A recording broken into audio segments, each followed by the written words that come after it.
Assalamualaikum warahmatullahi wabarakatuh. Nama saya Muhammad Yuda Ramadan dari kelas akuntansi malam semester 2 membawakan tugas UAS pengantar ekonomi makro, yaitu merangkum materi 1 sampai 10.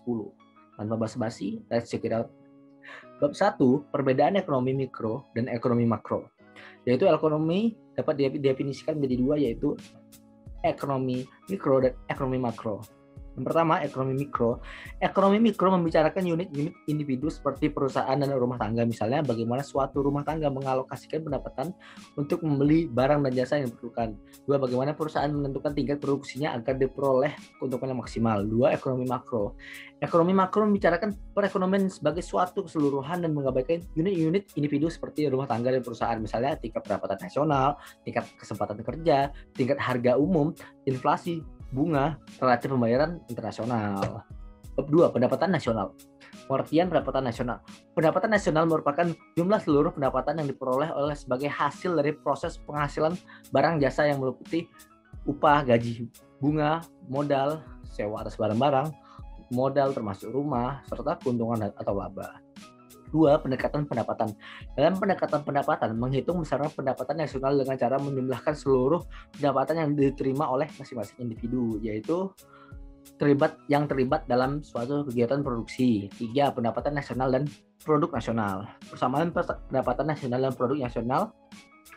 Apabila nilai pendapatan nasional dinyatakan bukan atas dasar biaya produksi, melainkan dinyatakan atas dasar harga pasar, produk domestik, dan produk nasional. Yaitu 1, produk domestik bruto adalah hasil bersih dari semua kegiatan produksi. 2, produk nasional bruto adalah produk domestik bruto ditambah pendapatan neto terhadap luar negeri dari faktor produksi, guys. 3, produk domestik neto adalah produk domestik bruto dikurangi dengan penyusutan. 4, produk nasional neto adalah produk nasional yang bruto dikurangi dengan penyusutan. Lanjut ke bab 3, penentuan tingkat pendapatan nasional. 1, perekonomian tertutup sederhana. Perekonomian tertutup sederhana adalah perekonomian yang tidak mengenal hubungan ekonomi dengan negara lain dan tidak mengenal adanya transaksi ekonomi yang dilakukan oleh pemerintah. 2, fungsi konsumsi adalah hubungan antara besarnya konsumsi dengan besarnya pendapatan nasional, yang artinya bahwa besarnya konsumsi tergantung pada besarnya pendapatan nasional. 3, fungsi saving atau tabungan dapat didefinisikan sebagai bagian dari pendapatan nasional per tahun yang tidak digunakan untuk konsumsi. 4, fungsi investasi. Dalam teori pendapatan nasional, variabel investasi diasumsikan sebagai variabel yang bersifat eksogen, yaitu variabel yang nilainya tidak dipengaruhi oleh variabel lain selain variabel investasi itu sendiri. Lanjut ke bab 4, teori konsumsi. A, 1, faktor yang mempengaruhi konsumsi ada 5, yaitu pendapatan konsumen, tingkat harga, tingkat bunga, sosial ekonomi, dan selera. B, beberapa hipotesis fungsi konsumsi, yaitu 1, hipotesis pendapatan absolut, 2, hipotesis pendapatan relatif, 3, hipotesis pendapatan permanen, 4, hipotesis siklus hidup. C, yaitu faktor-faktor yang lain yang mempengaruhi konsumsi.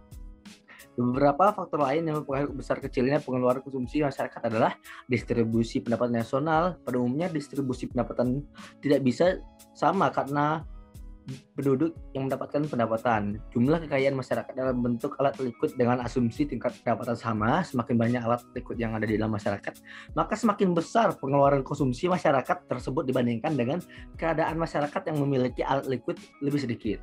Oke, lanjut ke bab 5, yaitu teori investasi. 1, konsep dasar investasi. Pada dasarnya, investasi merupakan pengeluaran perusahaan untuk menyelenggarakan kegiatan, yaitu pengeluaran untuk pembelian tanah, pembangunan pabrik, pembelian mesin atau produksi, pengeluaran untuk pengadaan persediaan, dan bentuk pengeluaran lainnya. 2, penentu investasi, yaitu secara ekonomi, investasi dipengaruhi oleh beberapa faktor, yaitu 1, tingkat bunga, 2, perakiraan kondisi di masa yang akan datang, 3, inovasi teknologi, 4, kesejahteraan suatu masyarakat, 3, pasar modal dan investasi. Alternatif lain yang bisa dilakukan perusahaan untuk membiayai investasinya yaitu dengan menjual saham atau menerbitkan obligasi di pasar modal. 4, nilai sekarang dan nilai yang akan datang atas keputusan investasi. Dalam penilaian investasi, diharuskan menghitung nilai sekarang aliran kas atau keuntungan yang diharapkan akan dihasilkan oleh investasi tersebut. 5, uang dan bank sentral. Sejarah timbulnya uang, sistem barter. 2. Uang barang. 3. Uang kartal. 2. Peranan uang dalam perekonomian, yaitu uang sebagai alat tukar, uang sebagai satuan nilai, uang sebagai standar pembayaran yang tertunda, dan uang sebagai penyimpanan nilai. 3. Uang beredar di Indonesia, yaitu uang beredar dalam arti sempit. 2. Uang beredar dalam arti luas. Teori permintaan uang ada 2, yaitu motif untuk transaksi dan motif untuk spekulasi. 5. Yaitu analisis IS dan LM. Pasar barang dan kurva IS dan pasar uang dan kurva LM. Baik. 6. Tugas Bank Indonesia sebagai bank sentral adalah menetapkan dan melaksanakan kebijakan moneter. B. Mengatur dan menjaga kelancaran sistem pembayaran. C. Mengatur dan mengawasi perbankan di Indonesia. Bab 7, teori inflasi, yaitu konsep dasar inflasi. Pengertian inflasi adalah kondisi kenaikan harga dan barang jasa secara umum dan terus-menerus. Secara umum berarti kenaikan harga tidak hanya terjadi pada suatu jenis barang saja, tapi kenaikan harga meliputi kelompok barang yang dikonsumsi oleh masyarakat. Secara terus-menerus artinya kenaikan harga terjadi tidak sesaat saja. Jenis barang yang digolongkan untuk perhitungan inflasi diantaranya adalah harga barang kelompok makanan, kelompok pakaian, dan kelompok perumahan. Baik, lanjut ke bab 8. Yaitu kebijakan fiskal dan kebijakan moneter. 1. Pengertian kebijakan fiskal. Kebijakan fiskal merupakan kebijakan pemerintah yang dilakukan dengan cara mempengaruhi sisi penerimaan maupun sisi pengeluaran pada APBN. 2. Kebijakan fiskal yang disengaja, yaitu kebijakan fiskal yang disengaja dapat berupa mengubah aturan tentang perpajakan ataupun mengubah pengeluaran pemerintah. 3. Kebijakan moneter. Kebijakan moneter merupakan kebijakan pemerintah untuk mengendalikan perekonomian melalui jumlah uang yang beredar yang dilakukan oleh bank sentral, guys. Lanjut ke bab 9. Yaitu pengangguran. 1. Konsep pengangguran. Pengangguran dapat didefinisikan sebagai ketidakmampuan akan bekerja atau labor force untuk memperoleh pekerjaan sesuai dengan yang mereka butuhkan dan mereka inginkan.